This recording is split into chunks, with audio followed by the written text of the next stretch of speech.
الحمدللہ والصلاة والسلام علی رسول اللہ اما بعد۔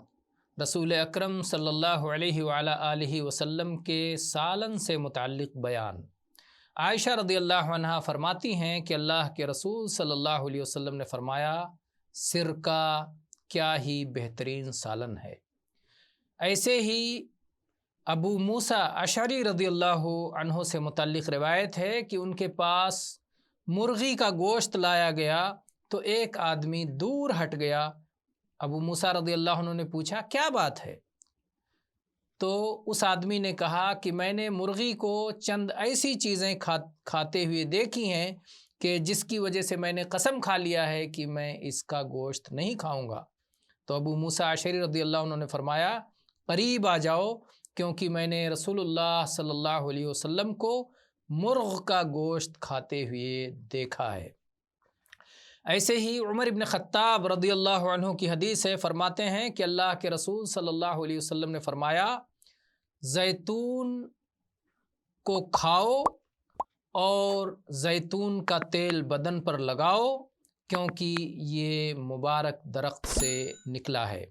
انس بن مالک رضی اللہ عنہ بیان کرتے ہیں کہ نبی کریم صلی اللہ علیہ وسلم کو کدو، لوکی یا دودھیا بھی بعض جگہ کہا جاتا ہے، یہ بہت پسند تھا۔ آپ کے پاس کھانا لایا گیا یا آپ کو کھانے کی دعوت دی گئی، انس رضی اللہ عنہ ساتھ تھے، کہتے ہیں کہ میں تلاش کر کے کدو کو نبی صلی اللہ علیہ وسلم کے سامنے رکھتا جاتا کیونکہ مجھے علم تھا کہ آپ کو یہ محبوب ہے۔ اسی طرح سے عائشہ رضی اللہ عنہ فرماتی ہیں کہ نبی صلی اللہ علیہ وسلم کو میٹھی چیز اور شہد پسندیدہ تھا۔ اسی طرح سے ام سلمہ رضی اللہ عنہا فرماتی ہیں کہ انہوں نے نبی کریم صلی اللہ علیہ وسلم کے سامنے بکری کا بازو بھنا ہوا نبی صلی اللہ علیہ وسلم کے سامنے پیش کیا، آپ نے اس میں سے تناول فرمایا، کھایا اور پھر صلاۃ پڑھنے کے لیے چلے گئے، صلاۃ ادا کرنے کے لیے چلے گئے اور آپ نے وضو نہیں کیا۔